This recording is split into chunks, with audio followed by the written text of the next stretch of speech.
834 today. It was another quiet night at the office. No phone calls, no messages, nothing but junk mail and overdue bills to keep me company. Seems nobody wants to hire a real private dick anymore, a professional like me. A guy who does the detective work nobody else wants to do. A guy who wears hats and walks around in a black and white world. I began contemplating a more profitable line of work, like politics. We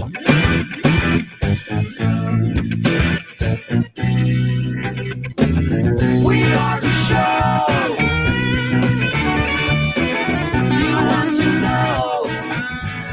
It's time to talk to you. All right, folks, good afternoon and welcome to the Wednesday edition of the Joe Mangiacotti Show here on AM 830 WCRN. I'm Joe Mangiacotti, and for the next hour, you can join the conversation at 508-871-7000. That's 508-871-7000. You'll get into the studio for two-way talk and conversation, and we do have our text line up and running at 617-297-8388. 617-297-8388.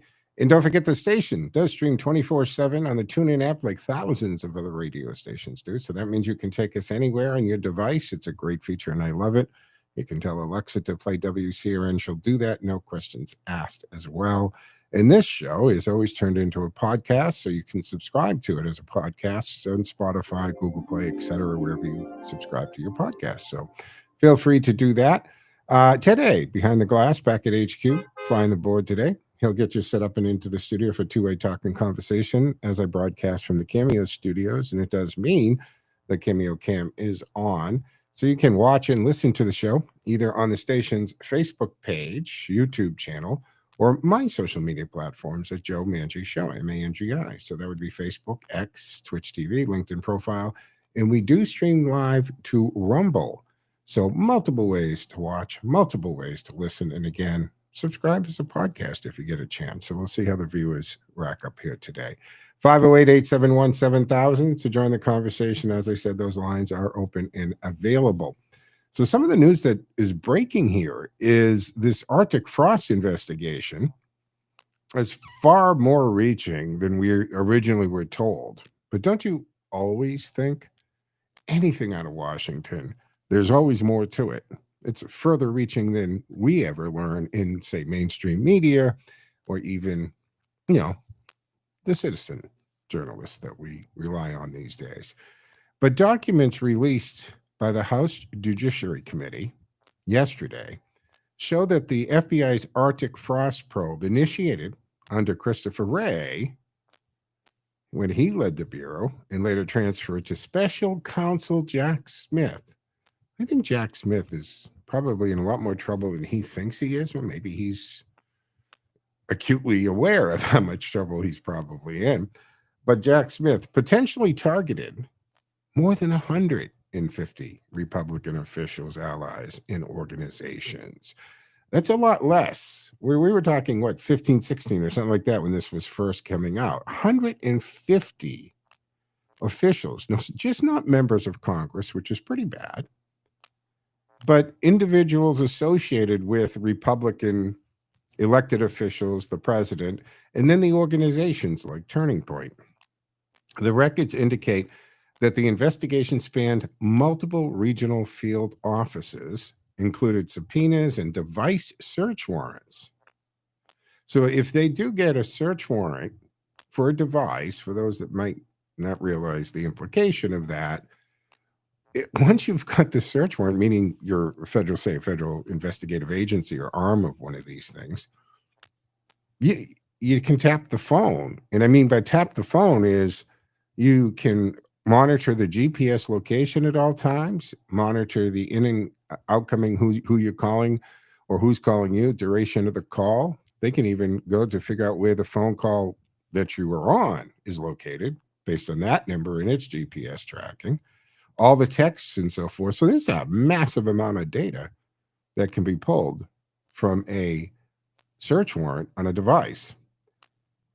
And they also obtained phone metadata from 8 Republican senators and 1 House member. Now, committee Republicans allege the probe may have been politically motivated and are demanding further oversight. Really politically motivated. I think that's a safe bet, isn't it? Since that many people, I mean, if they were involved in a crime, that's a pretty big conspiracy. This is very concerning. I mean, we seem to we at least I was outraged, talked about it several times. Didn't really seem to go anywhere. The fact that Donald Trump's campaign was spied on by the Obama administration. Or do we forget all that? And do we forget that they continued to do it even when he became president-elect?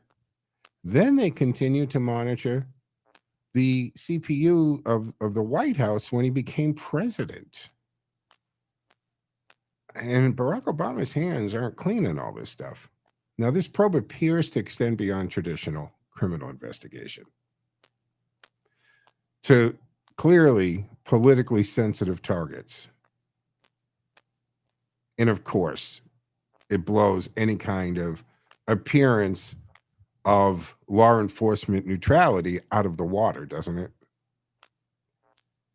And it's funny because we're hearing all this stuff about no kings and the abuse of power, the FBI. Now, right now, everything that I've seen the DOJ or the FBI do, meaning arrests and investigations they're talking about, are all based on crimes committed or the evidence of a crime that was committed. And the due process is happening. And we'll get to like the Letitia James stuff in a minute. Which, if the crime wasn't committed, there's nothing to investigate. But what we saw as well, as I just said, let's go back to her, Letitia James, who actually ran on the platform of harassing a political figure, Donald Trump, and a former president too, and prosecuting him or whatever it takes. A clear situation of show me the man, I'll show you the crime type of thing. Bragging that she fantasized about throwing the chains on the Trump Tower building, how much she was going to harass. That is not justice. That is political motivated. And they didn't hide it. That was the confidence. And I think that this confidence is starting to wane a little bit. But that was the confidence that the Democrats had that the media was going to frame it as normal, was going to frame it as acceptable behavior. But this is okay because he's so bad, he's Hitler. Right. And we've got that. I mean, if you missed this, you got to go check this out because you got Pritzker, on with, I always forget her name. That's how memorable she is. And, him saying, I never called him Hitler. And she's saying, no, I don't think anyone's ever called him Hitler. Then, I mean, for crying out loud, guys, we have ChatGPT and Grok and the internet. I could, the next 15 minutes, I could play audio of Democrats referring to and likening anything that Trump did to Hitler and Nazis and Gestapo. That's how you pronounce it, Tim Waltz, by the way. So it's just, talk about gaslighting on a level we've never seen before. And obtaining metadata from sitting members of Congress absolutely crosses the separation of powers and oversight concerns, especially in this case where they are, in fact, politically motivated. So let's look from the constitutional perspective. The rule of law demands government action be viewed as impartial. Let's stop chuckling, I know. This suggests potential erosion of that norm, doesn't it not? If federal investigative agencies are targeting political opponents rather than enforcing laws equally, it's absolutely a misuse of power. And I know that we have a lot on the left saying, let's move forward. Let's forget the past and leave the past in the past. Even fairly reasonable, intelligent Democrats like on the five. What's the guy on the five? Why am I drawing a brain cloud here? Harold Ford Jr. Thank you, in my head here. I mean, Harold Ford Jr., of course, he's on the five, right? So he's got a he's kind of 4 against 1 usually. And he's always saying that, right? Well, I just want to move forward and forget that guys, all this political targeting and crimes that were committed, we don't forget. First of all, we should not be forgetting any crimes. We saw the games that were played protecting Hunter Biden during Joe Biden's administration. And boy, there's a lot of problem there with the pen, right? We'll talk about that hopefully this hour too. What's your thoughts on that? Because now the committee, Congress has sent over to the DOJ, criminal referral to investigate the fact that they can't find any evidence that Joe Biden was actually ordering or even had knowledge of pardons and even laws and executive orders that were signed by the auto pen while he was in country, perfectly able to sign it. But their transcripts in their interviews have found that nobody can put him in that chain of command or put him in the room, in the food chain, if you will, of getting to that being signed, which means somebody else was deciding to use the auto pen. But I'm digressing into this, so we'll talk about that, though. We'll get into that. So there's nothing there, but we'll talk about that because that's pretty bad. So if federal investigators are targeting political opponents, that's a misuse of power. And the investigation is touching on free speech and free association risks. So conservative organizations and individuals may face chilling effects if they believe the government is watching. And before Charlie Kirk's assassination, you can see him on these. He constantly was on something. He was always on somebody's podcast, right? He was always on something. And he was talking about being looked at. He had a lot of concerns there. So this information on the Arctic frost, very interesting and very concerning, folks. But we're coming up to the first break here for the Wednesday edition of the Joe Mangiacotti Show at AM 830 WCRN. Want to remind you, folks, you can join the conversation because we have lines open and available at 508-871-7000. That's 508-871-7000. The text line is also running at 617-297-8388. 617-297-8388. And don't forget, we are streaming, and I'm streaming on all my social media platforms, video and audio at Joe Mangi Show. That's Joe Mangi, M-A-N-G-I. We'll be back in two, folks. Stick with us.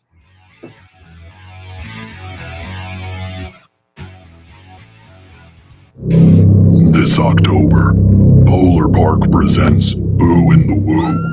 The adult version is a haunted restoration tour with zombie-infested locker rooms, eerie tunnels, and decaying batting cages. Join us if you dare. But don't worry, children can enjoy the weekends with Boo in the Woo for kids, with pumpkin decorating, carnival games, and family fun for all ages. Get your tickets now at polarpark.com/boo. This October, it's Boo in the Woo, just for you.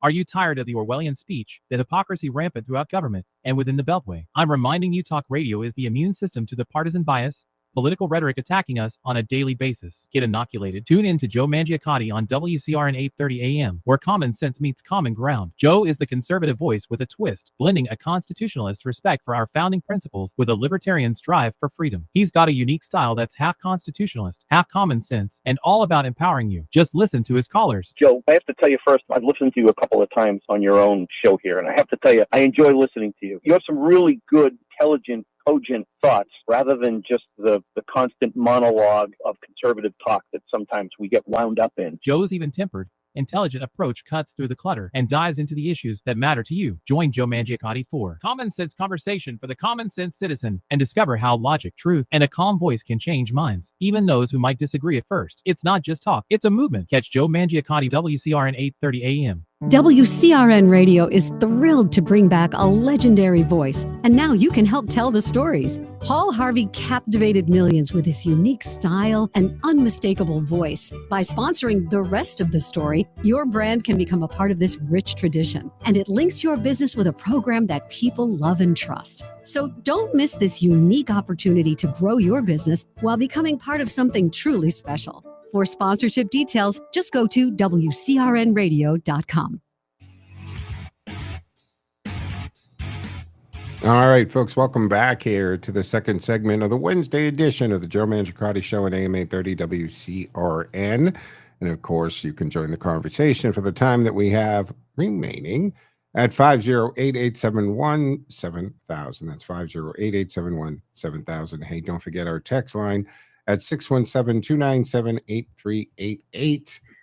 Any messages there? Oh, I'm reminded I did get that text. I read it yesterday. I'm gonna read it again, actually, because we're still right. This is the day 28 of the shutdown, and the first, which is Saturday, is I think it's the third and the first, but don't hold me to that. But I know that the first is I think when they load up your EBT cards, and there are 42 million people. And that's, again, a lot of times stuff backfires, right, for the Democrats. But the thing that we're looking at here is because all of a sudden people are being made aware of just how much we put out in food stamps every month, about $8 billion. And a good portion of those people are here illegally or have come here and they're not. So that raises a lot of questions. But the point here is, and we're going to go to the phones in a second, but I'm going to read this because I got this is from the Department of Transitional Assistance in Massachusetts, that they text this out yesterday to everybody who receives food stamps or the EBT card thing that they have, the SNAP program. And this is verbatim. I'm going to read this text that's forwarded to the text line here. But now this is the state sending this out, clearly making the assumption that the people on food stamps would be Democratic or leftist. You make the decision. You tell me what you think. Verbatim from the text, President Trump is currently choosing to not issue November SNAP benefits that help you and many families put food on the table. You also may have your benefits further cut starting in November because of changes congressional Republicans and President Trump enacted in the One Big Beautiful Bill. Learn more and check back for updates. And then it gives a link at mass.gov /DTA. That came from the state. You tell me. Was that partisan? Was that political? Using a state texting system like that to SNAP benefit entitlement recipients for that kind of message? 508-871-7000. 508-871-7000. Let's go to the phones. Hey, Mark's waiting patiently. Hey, Mark, what say you? Do you really think the whole Healy administration would gaslight the public? Never. Is that your insinuation? You've got to be kidding me. Never. Yeah. Crazy. You like that one, huh? Yeah. You like that one, huh? I do. Even a peanut gallery could understand that one. Yeah. You got this thing, the evil empire and the evil orange man, they're going to make everybody starve and the kids are going to be starving in their cribs and all hell's going to break loose. It's all BS. And I'll tell you why. Chuck Schumer could end this today before midnight falls if he wanted to, Yep. but he don't want to. And you got to ask him yourself, why don't he want to? And then you have the answer to your question. Mm-hmm. Have a good one. All right, Mark, thank you. I appreciate it. That's true. Mark has a great point. Let's talk about that. The government shutdown and the Senate's refusal, Democrat Central. I mean, we are in 28th day of the shutdown. And even if you are a federal employee and you do what everybody should do, by the way. I'm not going to turn this into a financial show, which I've done a zillion of those. I made my bones in talk radio in real estate, financial, mortgages and stuff for years. But I got to tell you that you should all have at least 1 month. Really, you should have 6 months, even more, of living expenses always set aside. So even if you did that and put at least a month aside as a federal employee, at 28 days, you're starting to reach the point where you have to start going into, the monies that aren't meant to be fluid or set aside for it. And that is going to start to be a problem. And there's reports today about the Washington area food banks already running out and so forth. But 508-871-7000 to join the conversation. Tom is waiting patiently. Hey, Tom, what say you? What's going on? Hey, how's it going? Hey, on food stamps, they should be only given to elderly persons or people that are disabled. Most of the food stamps, they're going to Democrat addicts, drug addicts, alcoholics, illegal aliens. How come they're not thinning this out, checking who the hell they're giving? Also, they should demand, like Worcester, they should demand the residency requirement. You got to live in that city for 2 years before you qualify for any housing, any food stamps, any mass health. Some places do that. They will not give you nothing if you're not resident there for so many years. That's like Alaska does that. You can't get benefits. You got to live there for so many years. Why don't Worcester do that? Clean this crap out, and you'd have a lot of money to pay for the food stamps for elderly and disabled. They don't do it. You want to hear something stupid? I'm reading the New York Times, and they're saying, oh, the poor federal workers. I got a couple of buddy mines, the federal workers, and they've been furloughed. And I'm saying, are you kidding? They're not making $10 an hour. They're not making $30 an hour. They make minimum $100,000 an hour. Most of these federal workers, they got a house. $100,000 an hour? No. And they get maybe $100,000 a year. A year. $100,000 a year, not an hour. Yeah. $100,000. I'll take that job. They have, listen to this, they got 2 houses. They got, one of them's got 2 brand new Jeeps, $50,000 a piece. I said, sell your Jeeps, get a cheap car, and you'll have plenty of money, because they're paid off. Yeah. Yeah. Good sound advice, financial advice. Vehicles, you have one. What? Yeah. That's good. The government's saving a lot of money to keep these employees off the payroll. You're making hundreds of billions of dollars for us taxpayers. Yeah.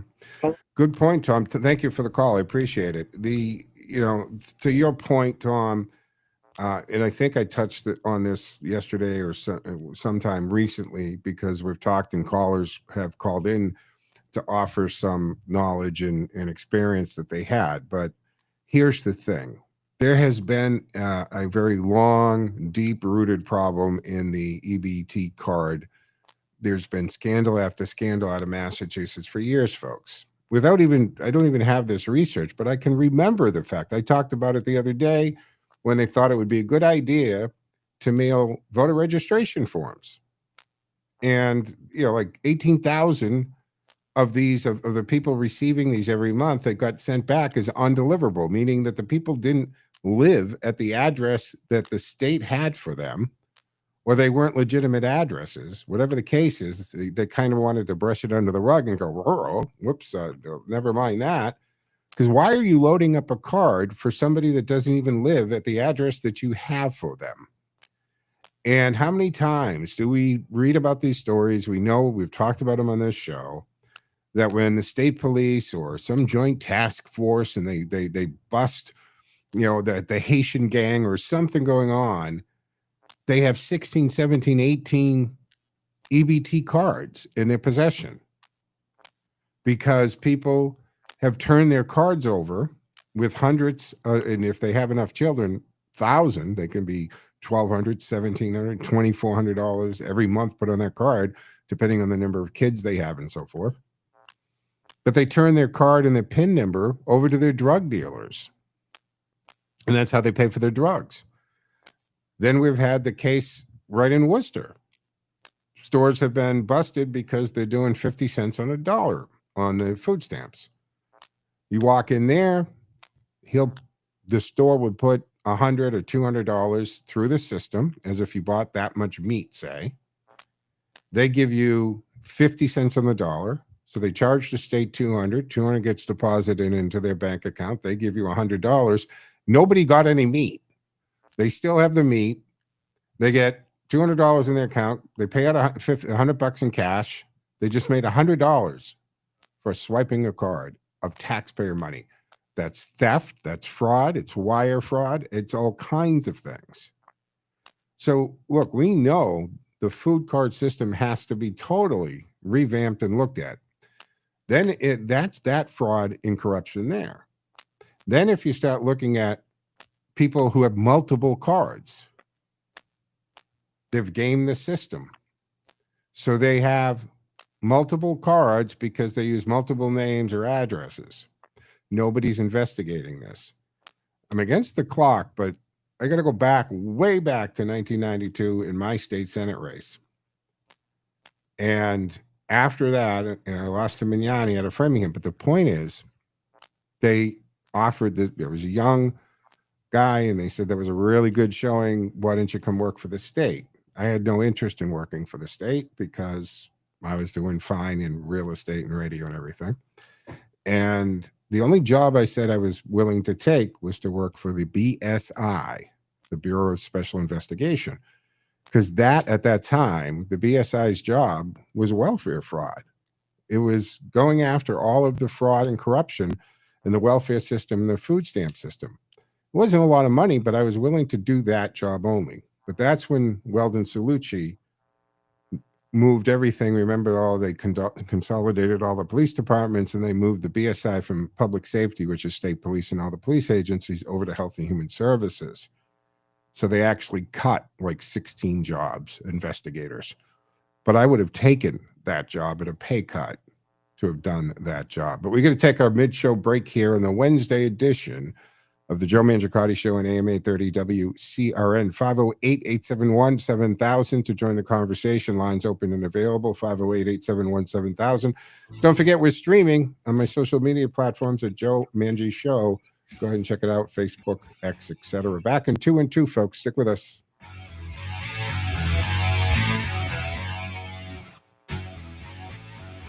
Time now for the forecast from the Boston Independence Group Weather Center. Call Jerry Doherty today at 877-772-1776. Retirement is within reach.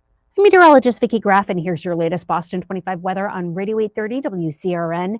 After a cloudy and cooler day, we're going to cool off into the 40s overnight tonight. For your Thursday, we're getting ready for some rain to move through. Chance in the morning, but the steadiest and heaviest rain will arrive later in the day.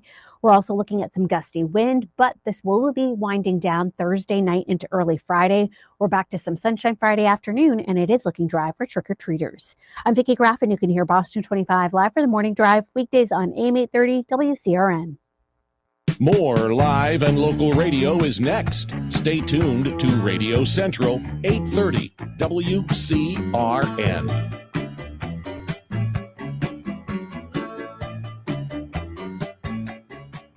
Hi, I'm Lee Gaudette of the Gaudette Insurance Agency, a third-generation family business based in Whitensville with branch office locations in Grafton, Shrewsbury, Westboro, and Southborough. We are a full-service independent agency offering all aspects of insurance to businesses, families, and individuals. We are in the peace of mind business. Call, click, or come in to see us at any of our locations for a free assessment of your insurance needs. Also, listen to Radio Central WCRN every Friday morning at 9:30 for the Gaudette Insurance Show. Masks and dark costumes make kids harder to see. Please drive extra carefully. From Avidia Care, Northbridge, and WCRN 830 AM. WCRN, where the left and the right meet in the middle. Whether you lean left, lean right, or just want to stay informed, WCRN has you covered with diverse voices, lively debates, and thought-provoking discussions. You'll hear it all right here. Radio Central.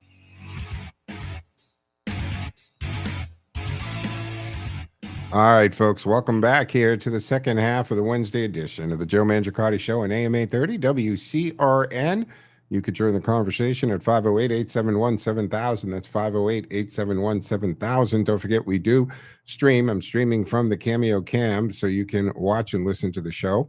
And you could do that on my social media platforms, X, Facebook, Twitch TV, LinkedIn profile, the station's Facebook page, and YouTube channel. So just again, we're in the 28th day of the shutdown. Senate Democrats, they blocked this clean CR 13 times.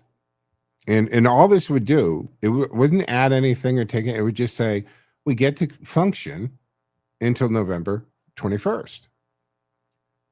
So it would give us, another month to negotiate and do whatever. But then people are going to get paid. Congress is always getting paid.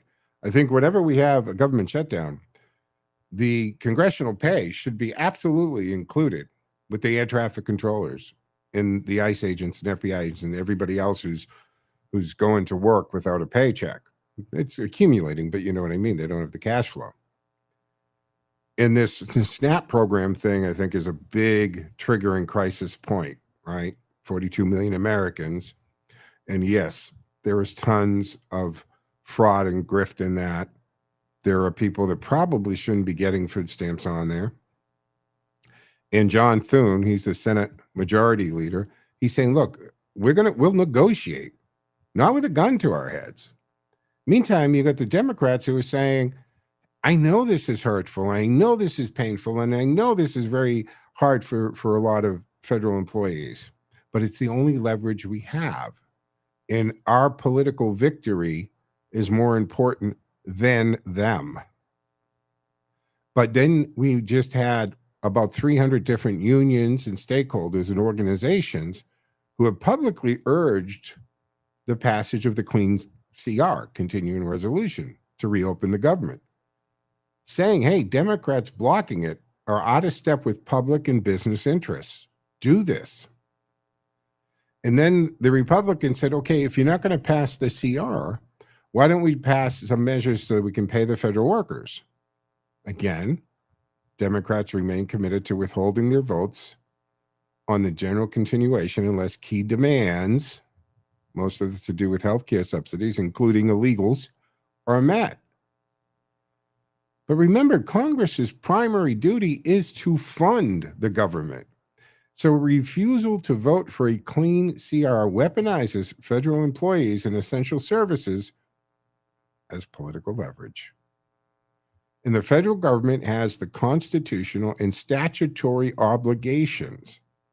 Failing to appropriate funds is itself a dereliction of law. So when the Democrat strategy treats paying federal workers, SNAP recipients, the military, as nothing more than bargaining chips, it absolutely undermines the legitimacy of our government and really what the purpose of these elected representatives are. Why are they actually there if all they are after in lust is political power and not to do good? Rank and file employees, vulnerable Americans, are being held hostage, while elite decision makers, Congress and party leaders, remain absolutely insulated. Not one dime of their paycheck is affected. And the irony is, for those that have, say, security, bodyguard, drivers, they're not getting paid. Think about that. So if you're a Capitol Police officer, Secret Service, or a federal officer assigned for security for one of these members of Congress, you're showing up with the expectation to put life and limb on the line for these people who are collecting their fat paychecks, and you aren't. And the Democrats demand these new subsidies in the resolution, Medicaid reversals. But if those demands are must-haves, then the crisis is about spending priorities, not government functioning at all. What say you? 508-871-7000 to join the conversation. Let me go to the phones. Ken is waiting patiently. Hey. Hi, Joe. Hey. I'm back. I want to do something for a quick. You're hearing me okay, though? I'm hearing you now. I Yep. wasn't for a while. All right. What say you? I would say we bring back the plan that we had, what was it, 4 or 5 months ago, where, we'll give you X amount of money and a ticket back home. So now we just give them 3 months of food stamps and a ticket back home. We know where home is. It's not in the United States. Yeah. Well, look, that's the thing is this shutdown, which has drawn all this attention, right, to the SNAP program, has caused people to look closer at it. One of the things that we've found out is just like, say, Section 8 housing in HUD, and I mentioned this the other day, HUD is looking at the fact that a massive amount of people who are getting these like Section 8 vouchers and living apartments and so forth are actually illegals. And should our tax dollars be paying for people who aren't legally in the country? Should we be giving food stamps? I don't want anybody to go hungry, and I don't want to see kids go hungry, Ken. Right? I'm assuming you don't either. But it's a bigger problem here because, especially with the kids, we're missing over 300,000 of them. That they've come in, and we go back to the process. There is a legal and an illegal way to come into the country. It's not that difficult to understand that concept, which is why we're very careful with our vernacular, right? With our language. We don't say immigrant when we mean illegal alien. When Mayor Johnson took off on a reporter the other day,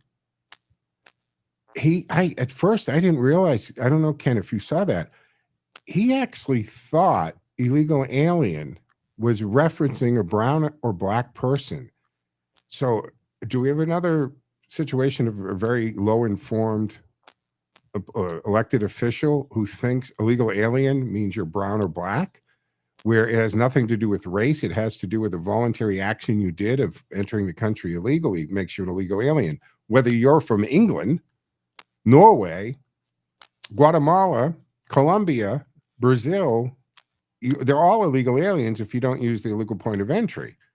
So when I realized that he was thinking in his head that was a racist term, isn't that, that tells us so much more about Brandon Johnson than anything else, does it not?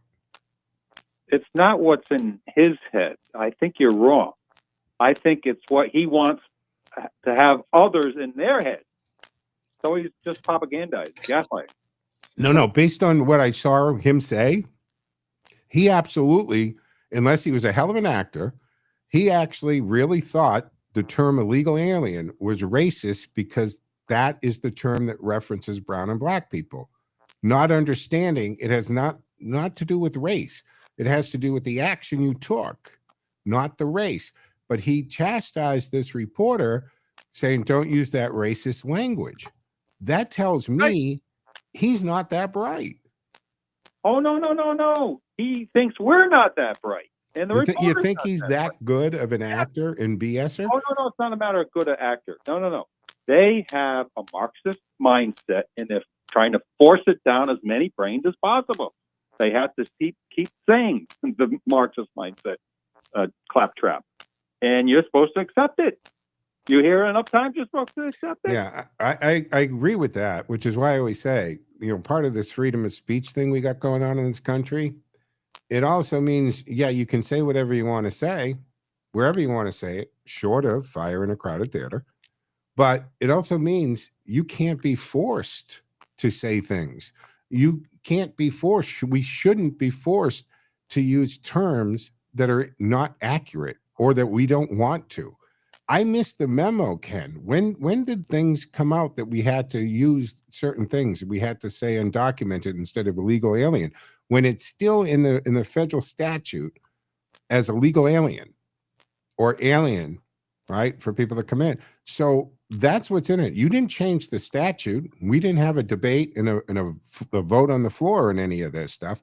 You're just projecting very Orwellian that we have to start using verbiage that you want us to use. And that's one of the arguments with the transgender issue is you can identify however you want, but when you start telling other people that they have to accept this and call a biological male a female and you're forced to do it, that's where people have a problem. And the same thing here. Look, freedom of speech means we don't have to be forced to buy their Orwellian changing of our vocabulary. But Joe, anybody under the age of 30 years old that's been in college has been faced with what you're describing. Either say what I want to hear or write it down. You fail the class. Yeah. That's the reality of today. So what do we have to start doing? Deconstructing the mess they've been creating in the 21st century. Yes. Which is interesting because we've seen colleges that aren't the mainstream Ivy League colleges having this big uptick in application and enrollment.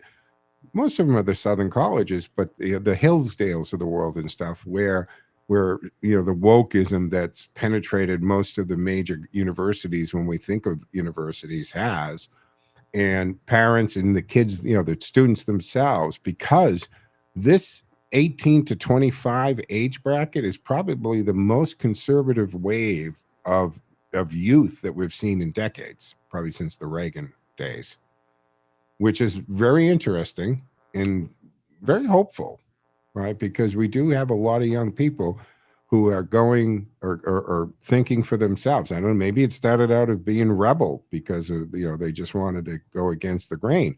I don't know what the reason is. But look at the turning point applications, right? For chapters at universities and high schools. We're against the clock. Final words or thoughts, Ken? Yeah, you're describing youthful defiance, which sometimes is good. Sometimes it's fantastic, and it is in this case. Ken, thank you for the call. Always great points. Adds to the conversation all the time. Folks, we're coming up to our, already third and final break here on the Wednesday edition of the Joe Mangiacotti Show on AM 830 WCRN 508-871-7000. Lines are open and available. You can still join the conversation in the time we have left, and we're streaming, so come join us on the stream, folks. We'll be back in 2 minutes, 2 seconds on the other side.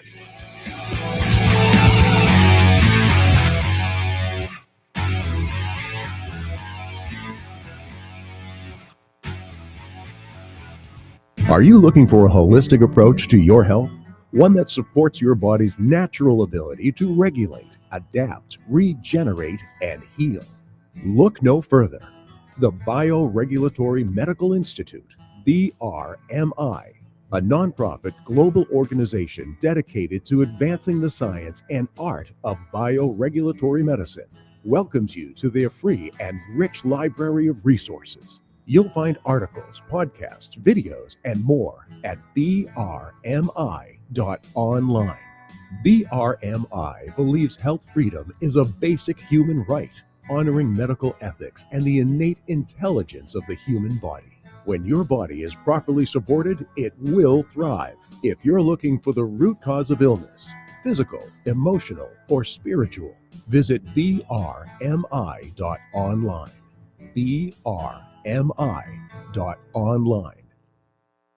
Have you noticed past the age of 30, your energy level, mood, skin, and body has changed? It may be not for the better. It may have to do with DHEA levels. DHEA is an important building block for more than 50 different hormones, and the body naturally produces DHEA. We make the most DHEA in our prime between the ages of 18 to 25. DHEA levels decline each year in men and women after about age 30. Research has established that maintaining healthy DHEA levels may help us feel more energetic, help reduce belly fat, and help help us get a better night's sleep. Often, youthful levels of DHEA are tied to good health, while declining levels can contribute to an assortment of common health problems. Twist 25 is a high-quality DHEA supplement cream that absorbs easily into the skin, leaving no odor or oily residue. To learn more, visit twist25.com or call toll-free 888-489-4782. Look and feel your best with Twist 25, 888-489-4782.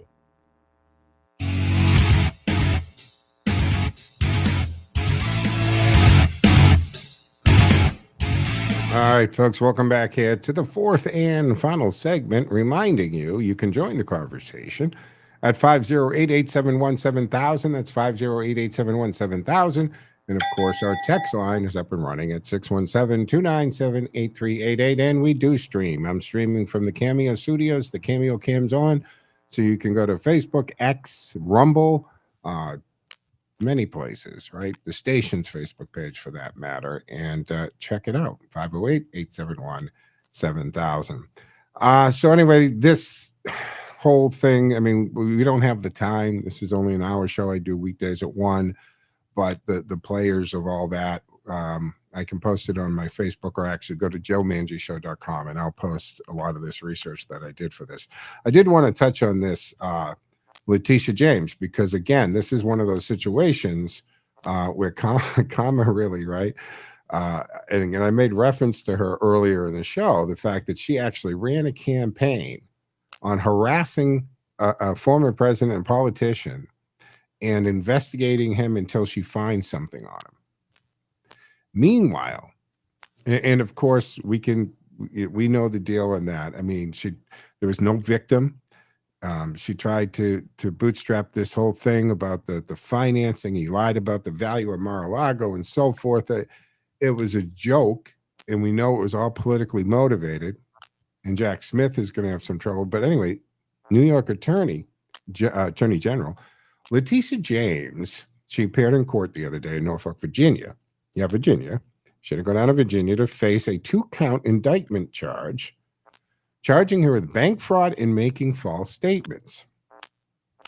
Now, I saw some left-wing, I don't know if it was CNN or MSN Now, somebody on the talking head saying, well, this, she did this, but everybody does it. Everybody commits mortgage fraud. This is something that all of us do. Which, if I was the FBI, I would say, let's bookmark that and go back and let's check that out. Because no, it's not an acceptable thing. It's still against the law.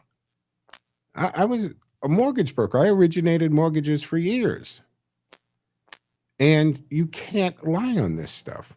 And I have been in an office, a mortgage office, where I have heard a fellow broker or originator say something along the lines, no, don't lie to me. Tell me the truth on all this. I know how to lie on the paperwork or something, which didn't sit well with me, because you understand, you're just gone into the conspiracy and helped committing the fraud and breaking the law. And you can't. You're attesting to the stuff you put on a 1033 mortgage application. You sign that under the pains and penalty of perjury. And you're attesting that this is the facts and this is truthful. And if you lie on them and you make false statements, that is a bank fraud, that is making false statements, and there's a bunch of other charges that can get into this. So she lied on the documentation for a 2020 home purchase. So prosecutors allege she claimed that the property would be a secondary residence to secure favorable mortgage terms, but she rented it out. So James pleaded not guilty and is preparing pretrial motions challenging, among other things, the legitimacy of the U.S. attorney who brought the charges. So go after the person bringing the charges. No, don't defend you, right? It's when you have the facts, you pound the facts. When you don't have the facts on your side, you pound the table. But all that the prosecution has to prove is that she said one thing on the application for favorable terms and then did something else. So there's a big difference when it comes to your insurance coverage and your mortgage rates in terms of your mortgage, if it's an owner-occupied property versus a non-owner-occupied or second home.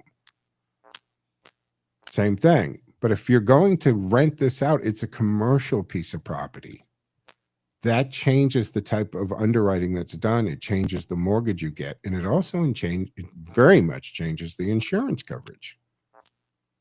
For crying out loud, if you actually leave your primary residence for an extended period of time, you're supposed to notify your insurance company, because any property that either is vacant and no one living there has a bigger risk of damage being done. A small leak can grow into a lot of damage. A broken window can result in a lot of damage. See what I'm saying? So you're even supposed to do that.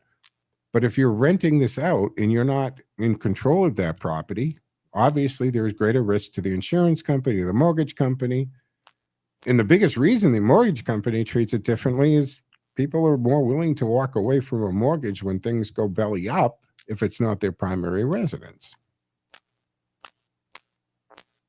So now we have a sitting state attorney general facing federal criminal charges. That's kind of rare in our U.S. legal history. And the crux of this is whether she falsely claimed the resident status to gain better loan terms. Why else would you? I mean, if you were going, if it didn't affect the mortgage rate, if it didn't affect the underwriting, and didn't affect the type of insurance you have to carry it, why would you lie on the paperwork? The only reason to misrepresent what you're doing is to gain favorable terms in financing. Now, I know that some people think this is going through the lens of retaliation or politicizing the DOJ, but she did it. So if the crime is actually there, the crime needs to be investigated, and the person attached to it is the person attached to it. We also found out that Schiff has some of these types of irregularities on his loans. And that started to be looked at during the Biden administration, not the Trump administration, by the way, because he's allegedly calling for the mortgage on the Washington area home as a primary residence, but you are a congressman from California where you're,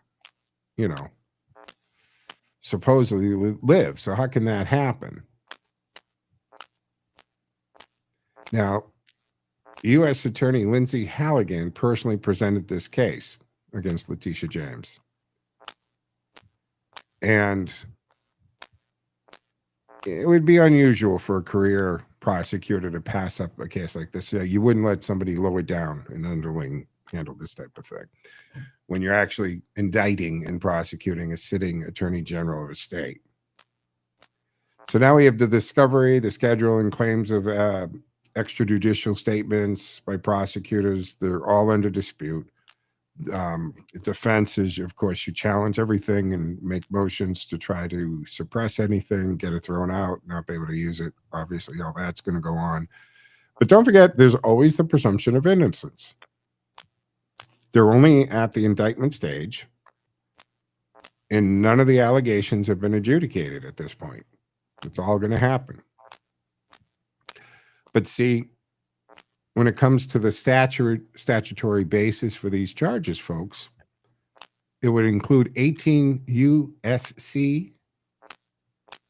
1344, bank fraud, and 18 U.S.C. 1014, false statements to a financial institution.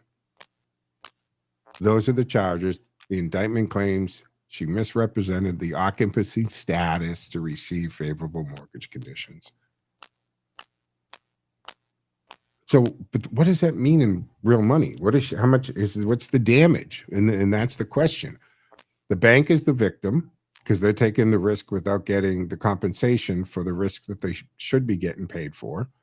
So prosecutors say it's about $19,000 over the life of the loan that The bank will be defrauded $19,000 because she's going to save $19,000 over the life of the loan by mischaracterizing the home. And that it was instead used by her grandniece's family as a rental property. And by the way, this U.S. Attorney Lindsay Halligan, who brought this, is an interim U.S. attorney. Hasn't been confirmed yet, but that's almost irrelevant. But people want to point to that and say, well, that appointment and the involvement in this case raises questions about career DOJ attorneys reportedly resisted the case originally. Well, I would argue the people who resisted the case originally did it because of that unwritten bond of we're all part of the same cabal here, the Democratic Party. When you had IRS investigators asking questions about all of the millions of dollars that Hunter Biden had flying into the country, including Porsches and stuff like that, diamonds from the mayor of Moscow's wife, and wasn't paying over $2 million in taxes, they were told to leave it alone. They weren't allowed to investigate it. It would be career ending for them. Wow. So Letitia James, bang, we'll have to look at that. We're against the clock here. The show's about to get to a wrap, but I want to bring up, in case you missed it, Bill Gates this week published a memo in which he really softened the apocalyptic framing of climate change. So in other words, he's flip-flopped on climate change. He still acknowledged serious consequences, especially for poor countries. But he states that climate change, quote, will not lead to humanity's demise, unquote. What happened? Did the science finally sink into this guy? Is he deciding to keep buying up all the farmland and stay with the vaccines? He says we will be able to live and thrive in most places on Earth for the foreseeable future, unquote. He argues that climate community is too focused on near-term emissions targets and temperature metrics, distracting from the broader investments in health, agriculture, economic growth, and adaptation. So reframing the climate change from existential doom to a serious but manageable challenge. What happened, Bill? What happened? All right, folks, it's that time. We're going to wrap up the Wednesday edition of the Joe Mangiacotti Show on AM 830 WCRN. Reminding folks you can always watch and listen to the show on the streaming platforms, Facebook, X, Rumble, LinkedIn profile, and the show is turned into a podcast, so please subscribe at Spotify or Podbean or wherever you subscribe for your podcast. Joe Mangi Show, M-A-N-G-I. That's it for me, folks. Joe out.